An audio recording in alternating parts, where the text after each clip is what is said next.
আমি এখানকার ছেলে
গর্ববোধ করছি আমাদের ত্রিপুরা সরকারের যে হেলথ ব্যবস্থা, তার পরিকাঠামো এবং তার সঙ্গে সঙ্গে আমাদের যে ডাক্তাররা রয়েছেন আর তার সঙ্গে সঙ্গে তাদের যে আনুষঙ্গিক স্টাফ রয়েছে, সবাইকে আমি অনেক অনেক ধন্যবাদ জানাই, সাধুবাদ জানাই। যেই ত্রিপুরাতে কোনোদিন কল্পনা করা যেত না যেখানে ওপেন হার্ট সার্জারি হতে পারে, আজকে আমাদের এই বীর ডক্টররা এবং তার সঙ্গে যারা টেকনিশিয়ান রয়েছেন, সাথী রয়েছেন, নার্সেস রয়েছেন, অ্যানেস্থেশিয়ার ডাক্তার রয়েছেন, পুরো টিম, যেটা ত্রিপুরার জন্য একটা ইতিহাস তৈরি হয়েছে। 21 তারিখে যখন আমরা পূর্ণরাজ্য দিবস পালন করছিলাম 50 বছর পূর্তি উপলক্ষে, মাননীয় প্রধানমন্ত্রীজি এবং গৃহমন্ত্রীজি সম্বোধন করছিলেন।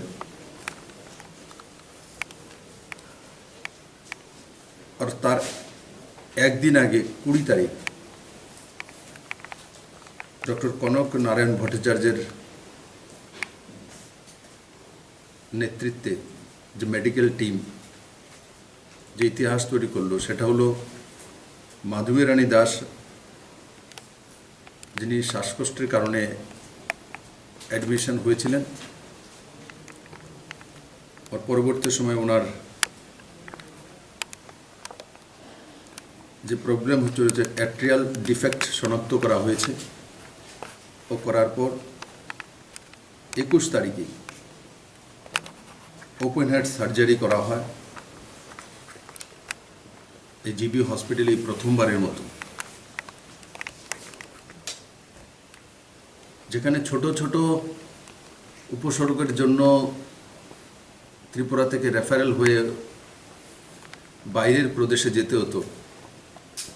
আজকে ত্রিপুরাতে এই জিবি হসপিটালে ওপেন হার্ট সার্জারি করেছেন ডক্টর কনক নারায়ণ ভট্টাচার্য এবং তার সঙ্গে যে টিম রয়েছে। সুদীর্ঘ 5 ঘন্টা যাবৎ যে অস্ত্রোপচার করা হয়, যে অ্যানেস্থেশিয়াটিস্ট যে ডাক্তার ছিলেন ডক্টর সুজিত পাল, মেডিকেল অফিসার ডক্টর অভিষেক দেববর্মা, হার্ট লং যন্ত্র পরিচালক সুজন সাহু, ফিজিশিয়ান সুদীপ্ত মণ্ডল, তার সঙ্গে ছিলেন স্ক্রাব নার্স জাহির হোসেন, অর্পিতা সরকার, সৌরভ শীল, মৌসুমী দেবনাথ, ওটি অ্যাসিস্ট্যান্ট রতন মণ্ডল, জয়দীপ চক্রবর্তী, অমৃত মোরাসিং, কোঅর্ডিনেট অভিষেক দত্ত, রিচাশ্রী সরকার, কিষান রয় ও অন্যান্য স্বাস্থ্যকর্মীরা ছিলেন। আর সবচেয়ে বড় বিষয়, মাননীয় প্রধানমন্ত্রীজির যে ওনার ড্রিম কতগুলি প্রজেক্ট আছে ভারতবর্ষের জনসাধারণের জন্য, তার মধ্যে একটা আয়ুষ্মান ভারত। কেউ কোনোদিন কল্পনা করেনি যে ভারতবর্ষের মতো এত বড় পপুলেটেড দেশের মধ্যে 130 কোটির উপরে আবাদি পপুলেশন, সেখানে কোনো হেলথ ইন্স্যুরেন্স হতে পারে। আমরা শুনে থাকি যে ইউরোপিয়ান কান্ট্রিগুলোতে হেলথ ইন্স্যুরেন্স হয়, ভারতবর্ষে হেলথ ইন্স্যুরেন্স করবে এবং বছরে 5 লাখ টাকা পর্যন্ত মাননীয় প্রধানমন্ত্রী করে দেখিয়েছেন। আর তার রেজাল্ট এই ঐতিহাসিক যে সার্জারি হয়েছে, সেই সার্জারি যে হয়েছে সেটা আয়ুষ্মান ভারতের কার্ড ছিল ওনার কাছে, তার কাছ থেকে 1 পয়সাও লাগেনি, সমস্ত পয়সা আয়ুষ্মান ভারতের যে ওনার কাছে কার্ড ছিল তার মাধ্যমে হয়েছে। তার জন্য মাননীয় প্রধানমন্ত্রী থেকে আমি সাধুবাদ জানাই যে ত্রিপুরাতে প্রথম ওপেন হার্ট সার্জারি, আর তার সঙ্গে সেটা বিনামূল্যে। আপনারা জানেন যে একটা ওপেন হার্ট সার্জারি যদি আমরা কোনো প্রাইভেট হসপিটালে যাই তো কত লক্ষ টাকা, তারপর হয়রানি, তারপর হোটেল খরচা, আসা যাওয়ার খরচা, তো কোথায় যেতে হবে? তার সঙ্গে সঙ্গে আমি এটাও বলবো,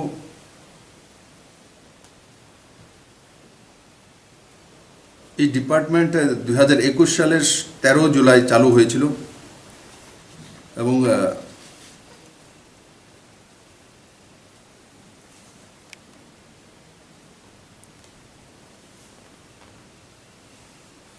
2021 জানুয়ারি যেটা কার্ডিওলজি ওপিডি সার্ভিস চালু শুরু হয়েছিল, আর সেটা 21 জানুয়ারি 2022। আর এই পর্যন্ত কার্ডিওর যে পেশেন্ট যাদেরকে পরিষেবা দেওয়া হয়েছে তাদের সংখ্যা 83টি।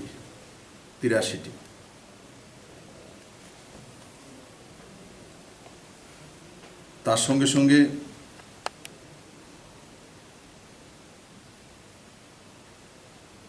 কার্ডিয়াক ওটিতে গত 24 জানুয়ারি পর্যন্ত 4টি কার্ডিয়াক সার্জারি সম্পন্ন হয়েছে।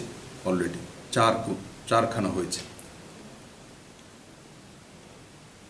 এর মধ্যে একটি ওপেন হার্ট সার্জারি, যেটা আমি বললাম আগে নাম, আর একটি ভাস্কুলার বাইপাস সার্জারি, একটি পেরিকার্ডিয়াল সার্জারি এবং একটি প্যাটেন্ট ডাক্টাস অর্টেরিয়াস লাইগেশন হয়েছে।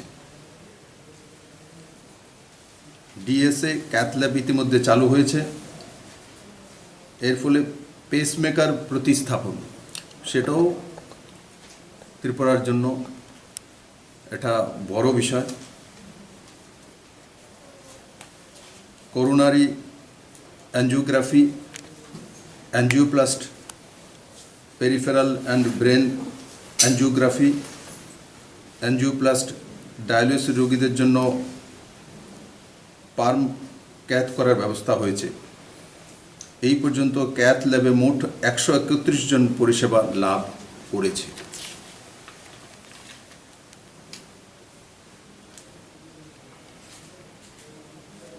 উত্তর পূর্বাঞ্চলের সবচেয়ে আধুনিকত যে ব্যবস্থা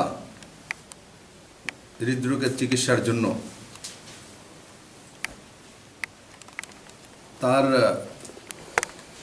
বিভিন্ন যে মেশিন সেগুলো আমরা প্রতিস্থাপন করেছি। তার মধ্যে রয়েছে 2টি heart lung machine, ECMO machine, cooling machine, IABP machine, 2টি ventilator, 2D echocardiography machine, cell saver machine ইত্যাদি। এগুলো ত্রিপুরাতে জিবি হসপিটালে অলরেডি প্রতিস্থাপন হয়েছে। আর তার কারণেই ত্রিপুরাতে ওপেন হার্ট সার্জারি করা সম্ভব হয়েছে। অ্যাঞ্জিওপ্লাস্ট হচ্ছে, অ্যাঞ্জিওগ্রাফি হচ্ছে। আর বিশেষ করে ডক্টর কনকনারায়ণ চৌধুরীকে আমি ধন্যবাদ জানাবো। উনি কলকাতাতে একটি বিশেষ হসপিটালে কর্মরত ছিলেন, কিন্তু মাটির টানে, মায়ের টানে উনি ত্রিপুরাতে ফিরে এসেছেন এবং ত্রিপুরাতে ফিরে আসার পর ওনার নেতৃত্বে আজকে এই নতুন এক ইতিহাস ত্রিপুরার জন্য তৈরি হয়েছে। আমি তার জন্য জিবি হসপিটালের মেডিকেল সুপারিনটেন্ডেন্ট,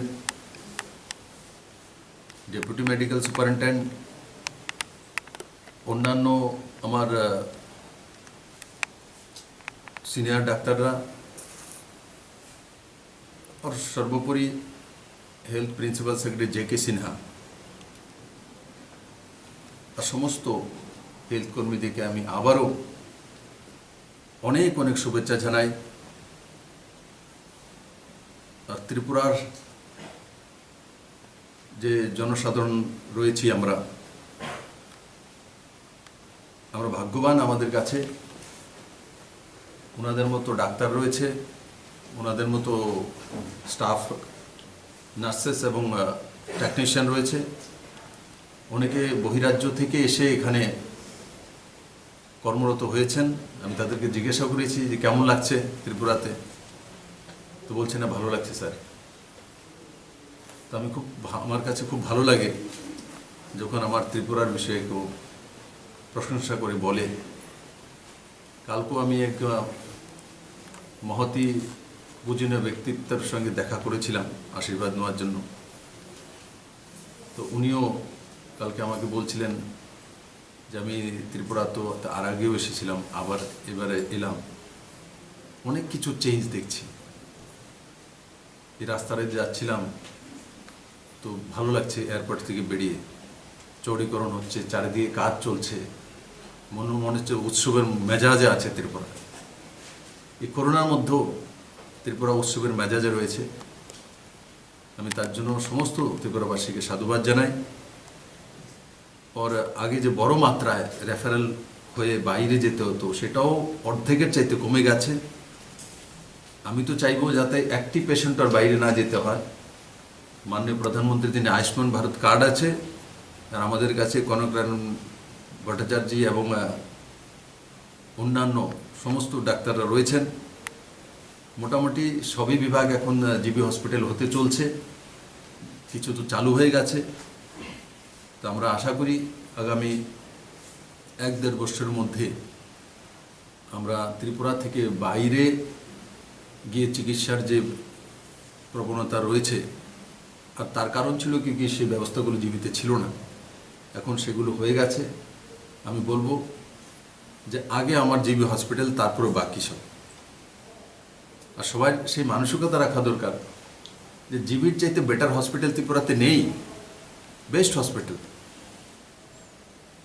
তো স্বাভাবিকভাবে নিজেরা কিছু ইনিশিয়েটিভ নিতে হবে, মানসিকতা চেঞ্জ করতে হবে। আমি তো এই পর্যন্ত মুখ্যমন্ত্রীর দায়িত্বে কাজ করি। আমি যখন অসুস্থ হয়েছি তো আমার জিবির হসপিটালে ডাক্তাররা যদি মুখ্যমন্ত্রীকে সুস্থ করতে পারে, বাকিদেরকে কেন পারবে না? আমার পরিবারে আমার ছেলে হোক, আমার মেয়ে হোক, আমার মা হোক, সবাইকে কিন্তু চিকিৎসা জিবি হসপিটালের ডাক্তাররাই করে, সেটা বাড়িতে হোক বা হসপিটালে গিয়ে হোক। আমার সিটি স্ক্যান জিবি হসপিটালে হয়, আমার ব্লাড টেস্ট জিবি হসপিটালেই ল্যাবে হয়। তো আমি তো ঠিকই আছি, ভালোই তো আছি। তাই আপনাদের মাধ্যমে সবাইকে বলবো যে আমাদের উপরে ভরসা রাখুন। আমাদের যে ডাক্তার স্ট্রেংথ আছে, ব্যবস্থা আছে, সেগুলোর উপরে বিশ্বাসের সঙ্গে ভরসা রেখে নিজের জীবনকে সুন্দর করে তুলুন ও ত্রিপুরাকে সুন্দর হতে সাহায্য করুন। Yeah, thank you so much for giving me the opportunity to ventilate my feeling to you. So indeed it is a great pleasure and satisfaction for me also when I think that at least I could serve my state, because I am a son of the soil of this state. I studied outside, then joined job in the SSKM hospital of Kolkata, from where I did my MCH in cardiothoracic surgery. So when I got the call from my state, my government, my chief minister, so I did not hesitate to come back and join at the GB hospital, Agartala. So we took a long preparation actually to fix the setup. So initially there were many issues which needed fixing. So as this cardiac surgery actually is a very complicated surgery where many issues has to be streamlined so that we can give the best result to our patient. So we took the preparation for nearly 5-6 months since July. So when we are satisfied that yes, we can go on for a open heart surgery and other procedures, so we decided to embark on this. There are patients, many patients who are lined up already. So we are taking care of all the patients gradually. We hope to expand our services to a full time within a short time.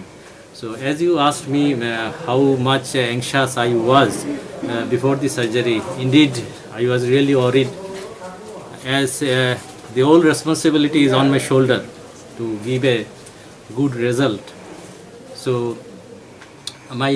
all my team members, including my anesthesiologist Dr. Shurajit, my physician assistant Mr. Sudipto, then my perfusionist who runs the heart-lung machine, Mr. Sujan Sahu, along with my other technicians and staff nurses. They did a tremendous job. They cooperated with me like anything, and they did not even think what is my duty hours. So they still now they are giving the night duties, and they are giving maximum time to the hospital so that the patient is given the best of care, and so that we can give the patient early recovery and discharge. So that operation went smoothly. I was really worried, and till we finished the operation, which took around long 5 hours, and then the patient was shifted to the ICU, where she was monitored very intensively, and at the midnight on the same day we extubated the patient from the ventilator, and gradually the patient is now recovering now. Now she is in good mood and in a better physical condition. She is walking on the floor, she is taking normal diets, and hopefully we will be able to discharge the patient within a couple of days. Thanks. माननीय प्रधानमंत्री जी को मैं पहले धन्यवाद ज्ञापन करना चाहता हूं। आपने जो आयुष्मान भारत योजना लाए हैं, जो कि भारत के लोगों को कभी विश्वास ही नहीं थी, जो यहाँ गवर्नमेंट की तरफ से कोई इंश्योरेंस योजना हेल्थ की हो सकती है, और वो जो लोग नीडी है बड़े मात्रा में सबको दी गई है आयुष्मान भारत का, और हर साल 5 लाख तक। और मुझे आपको बताने में बहुत खुशी हो रही है, त्रिपुरा में पहले कभी भी ओपन हार्ट सर्जरी नहीं की गई थी। 20 जनवरी 2022 को डॉक्टर कनक नारायण भट्टाचार्य जी नेतृत्व उनकी टीम एक महिला का 46 साल की मेरे बहन, उनकी ओपन हार्ट सर्जरी की गई है और सक्सेसफुल हुआ है, और एक भी पैसा नहीं लगे, क्योंकि इनके पास आयुष्मान भारत की कार्ड थी। तो पहला सर्जरी त्रिपुरा में गवर्नमेंट हॉस्पिटल में महिला की, और साथ ही साथ आयुष्मान भारत की कार्ड से मुफ्त। और उसके बाद सिलसिला जारी है। अब तक 83 कार्डियो पेशेंट को इलाज कर चुके हैं, और साथ ही साथ ओपन हार्ट सर्जरी एक हुई है, और बाकी 3 हार्ट के अलग अलग इलाज इसमें हुई है। वो चल रही, ऐसा नहीं एक होने के बाद बंद हो गए। तो ये बहुत ही बड़ी सुंदर शुरुआत है।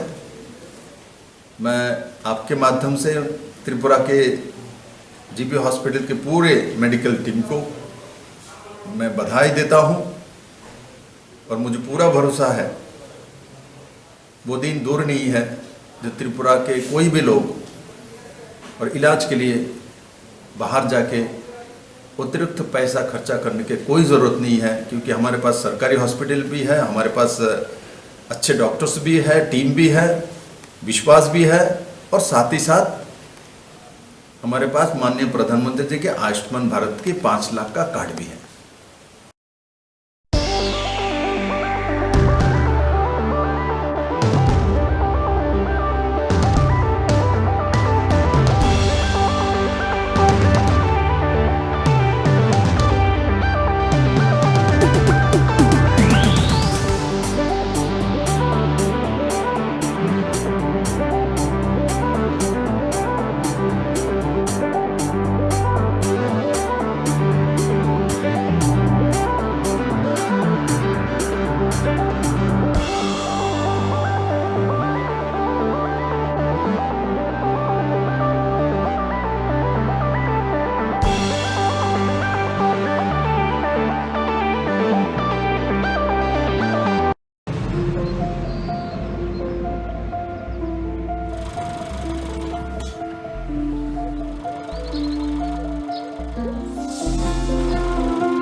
এতক্ষণে সময় হলো? তুই একটু বদলাস নি। বদলাবো কেন? আয় তোকে একটা জিনিস দেখাই। জুইমা ওকে একটু রেস্ট নিতে দাও। ওসব হবে কোন? এই আমার লাগেজটা। তুই চল না, চল। কতদিন পরে এসছিস, মনে আছে? সই, এই সই, এই দেখ আমার প্রথম প্রেম। তুই দেখে বাবা দিয়েছে, আমাদের স্বর্ণকমল। তোর জন্য একটা সারপ্রাইজ আছে। মানে? এই দেখ, বাহ কি সুন্দর। এটাও স্বর্ণকমল জুয়েলার্সের। আমাদের ভালোবাসাটা একই রয়ে গেল বল। স্বর্ণকমল জুয়েলার্স, আপনার চেয়ে আপন।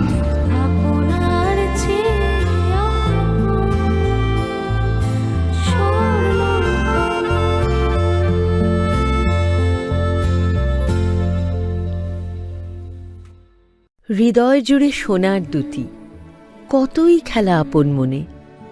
বিয়ের গয়নার বিশেষ সম্ভার।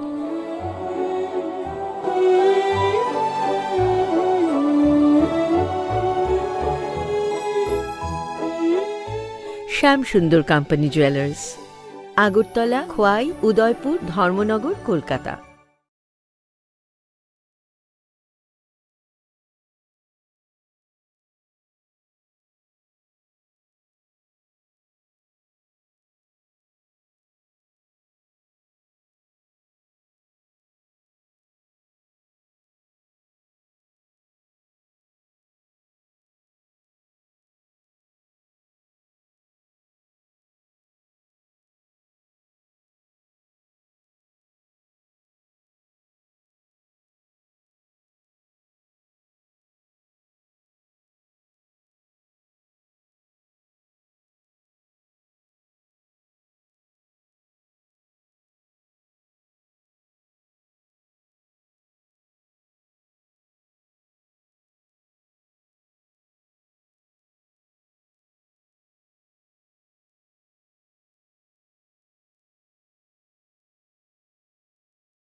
কিল্লা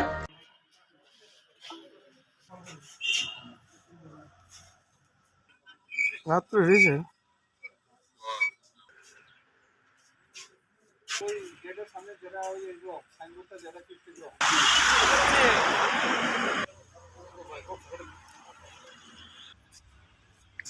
কোভিড টেস্ট তো এটা হয়তো এই যে ঘটনা শুনেছি, জ্বর আছে শুনেছি, কিন্তু কোভিড টেস্ট কি হয়েছে কিন্তু তা এখন জিজ্ঞেস করে বলা যাবে। এখন কি তারা কি দেখবো যে কোভিড টেস্ট করবে? এখন আমরা ইয়ে করুন পোস্টমর্টমের জন্য আমরা ওই ডিসি সাহেব ডিসি ম্যাডামকে কল করেছি, আর যিনি অফিসার আছেন পিএস থেকে পিএস থেকে উনি দেখছেন। কি কোভিড টেস্ট হবে এই জায়গা নাকি? অনেকক্ষণ ধরে ডেড বডিটা এখনো পর্যন্ত এখনো ওরা আত্মীয়স্বজন এসেছে। আমি ওই কিছু কাজ আছে কাজ সেরে অফিসিয়াল যে কাজ আছে এটা সেরে আমরা হ্যান্ডওভার করে দেবো। কোভিড টেস্ট কি এখানে হবে নাকি? কোভিড টেস্টটা হয়তো এখন তো ইয়ে হয়ে গেছে গা, এখন তো আর করার মনে হয় না। এই পোস্টমর্টম করবে।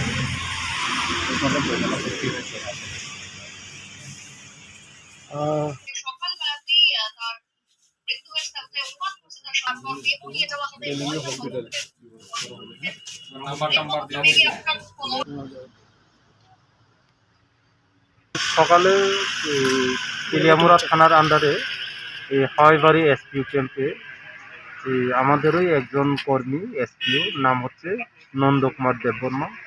তার বিছনাতে মৃত অবস্থায় পাওয়া গেছে। তো খবর পাওয়ার সঙ্গে সঙ্গে আমরা আসলাম। এখন আমরা ইনকোয়েস্ট করব, তারপরে পোস্টমর্টমের ব্যবস্থা করব। কি মনে হইতেছে স্যার কিভাবে উনি মারা গেছে? এখানে তার যারা সহকর্মী ছিল তারা বলেছিল যে গতকাল থেকে তার শারীরিক অবস্থা একটু অসুস্থ ছিল। আজকে ভোর সকালেও বিছনা থেকে উঠে তাদের সঙ্গে কথাবার্তা বলেছিল, কিন্তু 8টার দিকে আবার মানে বিছনাতে ঘুমিয়েছিল সকালে। পরে দেখি আবার কোনো সারা শব্দ নেই। ওনার বাড়ি কোন জায়গায়? তার বাড়ি অ্যাকচুয়ালি তেলিয়ামুড়া পিএসআর আন্ডারে সেই কর্ম।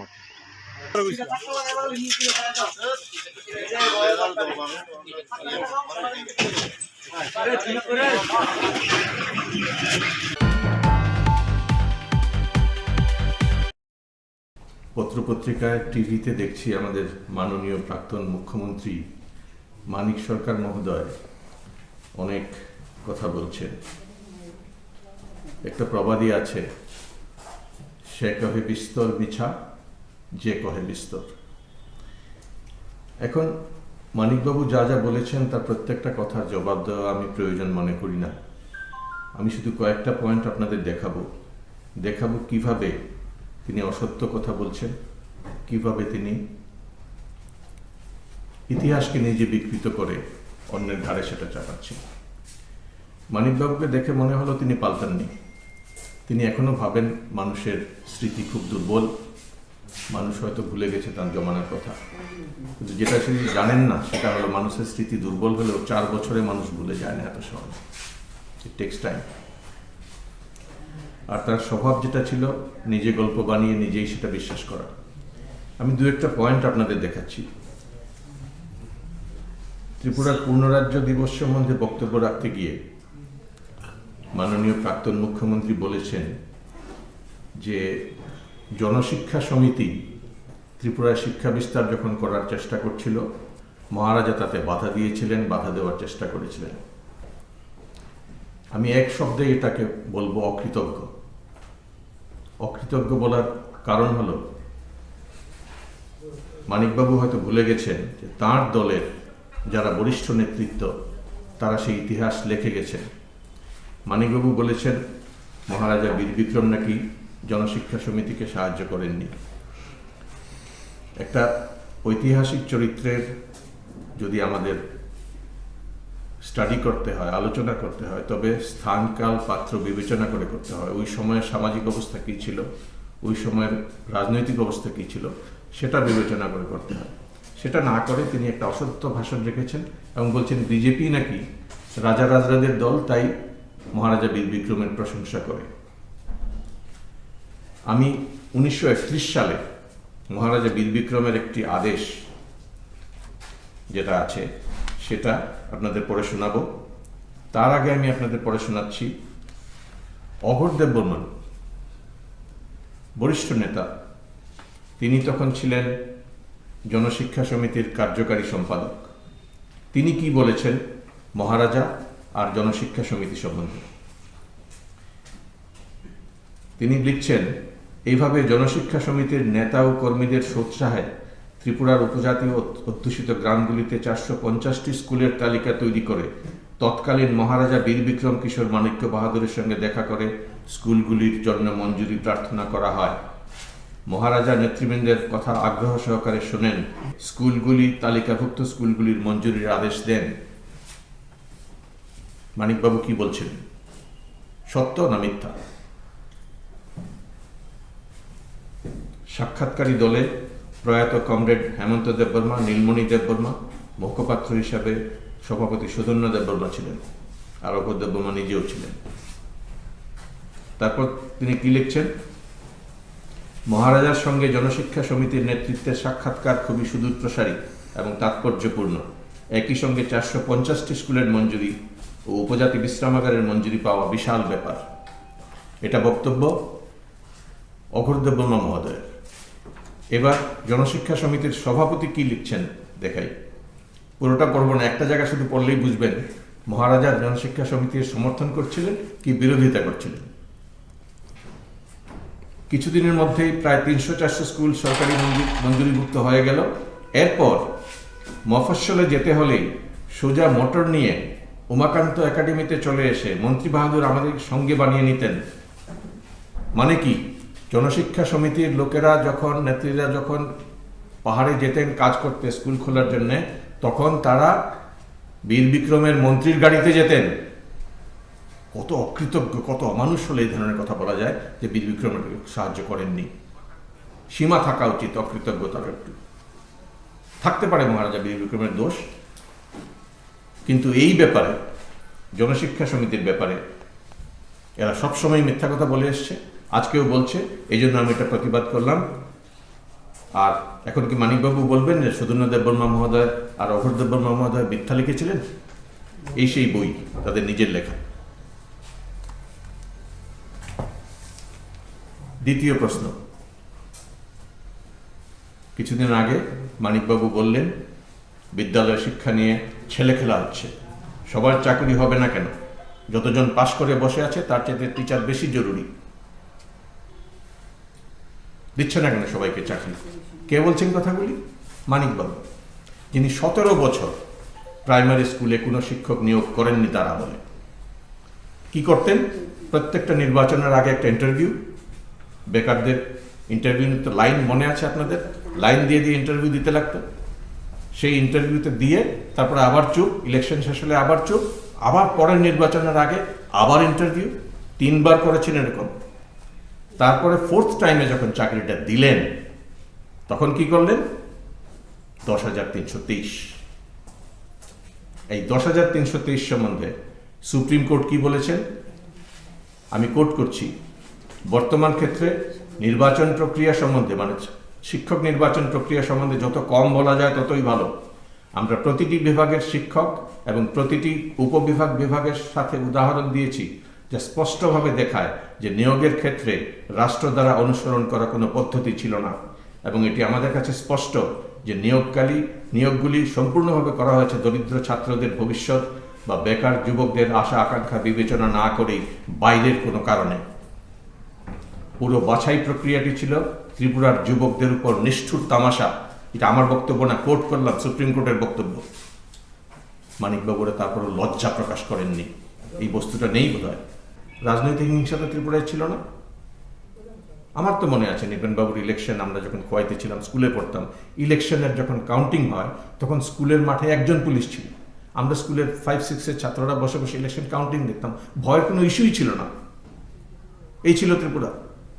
আপনারা আসার পরে এখন মিলিটারি নামাতে হয় ইলেকশন করাতে। এটা আপনাদের দান, অন্য কারো না। কারণ হিংসা সিপিএমের নীতির মধ্যে পড়ে, অন্য কোনো রাজনৈতিক দলের অফিসিয়াল নীতির মধ্যে হিংসা পড়ে না।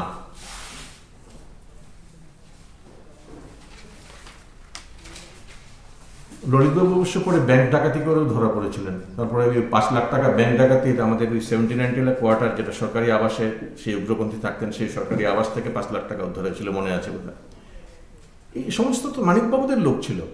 তাহলে এই উগ্রপন্থা দমন নিয়ে মানিকবাবুর গর্ব করার কি আছে জানেন? আমাদের ভেবেছেন যে মানুষ তো ভুলে গেছে, আমরা আবার নতুন গল্প বানাই। তিনি নিজে হয়তো সেটা বিশ্বাস করে বসে আছেন, নিজের গল্পটা। আরেকটা জায়গায় মানিকবাবু বলছেন শ্মশানের শান্তি বিরাজ করছে ত্রিপুরায়।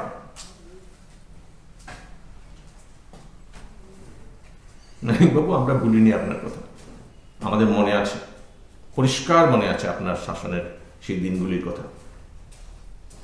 বিমল সিনহার কথা বলবো, সুখরাম দেববর্মার কথা বলবো। আমি শুধু একটা দিন, একটা মাসের 2003 সালে একটা মাসের কাউন্ট দিই কতজন কিভাবে উগ্রপন্থীদের দ্বারা নিহত হয়েছিল। তখন অক্টোবর 8 আপনারা খবর দিলেন যে সচিবালয়ের 10 জন কর্মী উগ্রপন্থীদের সাথে জড়িত। যে কোনো সিভিলাইজড কান্ট্রিতে, যে কোনো সিভিলাইজড গভর্নমেন্ট সঙ্গে সঙ্গে অ্যাকশন নিত। মানিকবাবু কোনো অ্যাকশন নেননি। 13ই অক্টোবর গ্রামবাসীরা একজন উগ্রপন্থীকে পিটিয়ে মেরেছে, গ্রামবাসীরা খেপেছিল। অক্টোবর 13 4 জন, এর মধ্যে সিআরপিএফ 3 জন ল্যান্ডমাইনে নিহত। অক্টোবর 15 অনুপজাতি কিশোর অপহৃত। অক্টোবর 15 রবীন্দ্রনগরে উগ্রপন্থীদের দ্বারা 2 জন নাগরিক নিহত। অক্টোবর 18 সিআরপিএফ জওয়ান নিহত। অক্টোবর 21 2 জন মহিলা নিহত। অক্টোবর 23 জনজাতির মৃত্যু। অক্টোবর 23 এসপিওর মৃত্যু, সুরক্ষাকর্মীর মৃত্যু, উগ্রপন্থীর হাতে স্কুল ছাত্রের মৃত্যু, স্কুল ছাত্রের উগ্রপন্থীর হাতে মৃত্যু আবার অক্টোবর 28, এক মাসে। আমার মনে আছে তখন আমরা প্রত্যেক দিন খবরের কাগজে প্রথমে দেখতাম কজন মারা গেছে উগ্রপন্থীর হাতে, কজন মারা গেছে হিংসায়। এই ছিল মানিকবাবুদের রাজত্ব। মানিকবাবুরা শান্তি চান। তিনি বলেছেন ফল প্রকাশের 2 ঘন্টা আগেও নাকি তিনি জানতেন না যে লেফট ফ্রন্ট হেরে যাবে, জানতেন না। তাই পার্টিতে মিটিংয়ে আলোচনা হয়েছিল যে ইলেকশনের পরে, রেজাল্ট বের হওয়ার পরে কিভাবে শান্তি কায়েম করতে হবে। শুধু যারা সিনিয়র লিডার তারা জানতেন, এবং মিটিংয়ে কি ডিসিশন হয়েছিল সিপিএমের সিনিয়র লিডাররা জানতেন। এখন আমাদের ঝর্ণাদি সহজ সরল মানুষ, যদিও সিনিয়র লিডার, তিনি এই নির্বাচনী বক্তৃতার উত্তেজনায় সেই যে গোপন কথা যেটা অফিসে আলোচনা হয়েছিল কি করব আমরা, সেটা বলে দিলেন সবাইকে। আপনারা সবাই শুনেছেন সেটা, আমি আবার পড়ে শোনাই মনে করিয়ে দেওয়ার জন্য। তিনি বলেছিলেন, বিপ্লব দেব আর সাঙ্গপাঙ্গরা তোমরা কোথায় যাবে? বিপ্লবদের চলে যাবে দিল্লিতে, তোমরা কোথায় যাবে? ত্রিপুরার মাটিতে থাকতে হবে। 18 বিধানসভা নির্বাচনের পরে, মাইন্ড দিস, এই জায়গাটা দেখলেই বোঝা যায় যে এটা প্ল্যান, সাডেন না। 18 বিধানসভা নির্বাচনের পরে, ফেব্রুয়ারির পরে, মন্ত্রিসভা গঠনের আগে কড়ায় গন্ডায় হিসাব করে নেব আমরা, ছাড়া হবে না কাউকে। এই ছিল সিপিএম এর নির্বাচনী প্রতিশ্রুতি 1918-তে। 2018-তে মানুষ এই প্রতিশ্রুতিকে প্রত্যাখ্যান করেছিল। আর বিপ্লব বাবুরা যখন মানুষকে এভাবে ভয় দেখাচ্ছে, আর এই বিপ্লব বাবুকে যখন ভয় দেখাচ্ছিলেন ঝর্ণাদি, তখন আমরা কি করছিলাম? আমরা সিপিএম এর যেটা তাদের যে প্রায় জাতীয় কবি ফৈজ আহমদ ফৈজের একটা কবিতার 2টো লাইন আমরা নিজেদের শোনাচ্ছিলাম। আমরা বলছিলাম, लाजिम है कि हम भी देखेंगे, लाजिम है कि हम भी देखेंगे, सब ताज उछाले जाएंगे, ताज माने मुकुट, ये ताज उछाले जाएंगे, ये तख्त गिराए जाएंगे। এটা ফৈজ আহমদ ফৈজের কবিতা। এটা সিপিএম এর লোকেরা খুব পড়ে। আমি মানিকবাবুকে মনে করিয়ে দিলাম, আপনি যখন আপনার লোকজনকে দিয়ে আমাদের ভয় দেখাচ্ছিলেন, আমরা তখন এই কবিতাটা শুনছিলাম। মানিকবাবু, আমরা ভুলিনি আপনার সেই রাজত্বের আতঙ্কের দিনগুলির কথা, শান্তির কথা। আপনি না বললে আমরা খুশি হব। কিন্তু ত্রিপুরার মানুষ জবাব দিয়েছে মানিকবাবুদের, যেখানে দেবার সেখানেই দিয়েছে। মানিকবাবু, আপনাকে বলছি, এটাকে বলে ছেলে খেলা, যেটা আপনি করেছিলেন।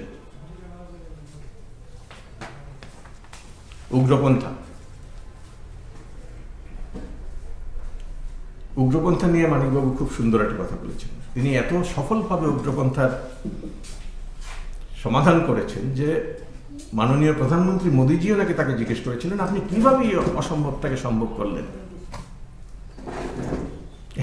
এটাকে বলে রাজনৈতিক শালীনতা। প্রধানমন্ত্রী এরকমভাবেই মুখ্যমন্ত্রীদের খুশি করে থাকেন।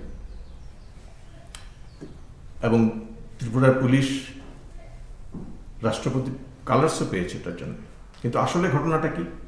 আপনাদের মধ্যে যারা একটু সিনিয়র, যারা ত্রিপুরার উগ্রপন্থার ইতিহাস দেখেছেন, তারা জানেন যে ত্রিপুরায় সিপিএম ক্ষমতায় প্রথম এসছে 7-এর দশকের শেষে।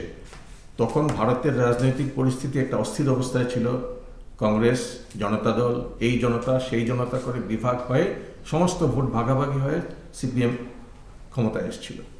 তারপরে 93-তে আবার কিভাবে ক্ষমতায় এসেছিল সবাই জানেন। নরসিমহা রাওয়ের সঙ্গে চুক্তি করে ত্রিপুরায় রাষ্ট্রপতি শাসন দিয়ে সিপিএম ক্ষমতায় এসেছিল। সোজা রাস্তায় তারা কখনো আসতে পারে না। আর তারপরে খুব জনপ্রিয় একটা কথা আছে, দিল্লিতে দোস্তি, ত্রিপুরায় কুস্তি, বহু বছর চলেছিল। আমরা যারা বিরোধী দলে ছিলাম, আমরা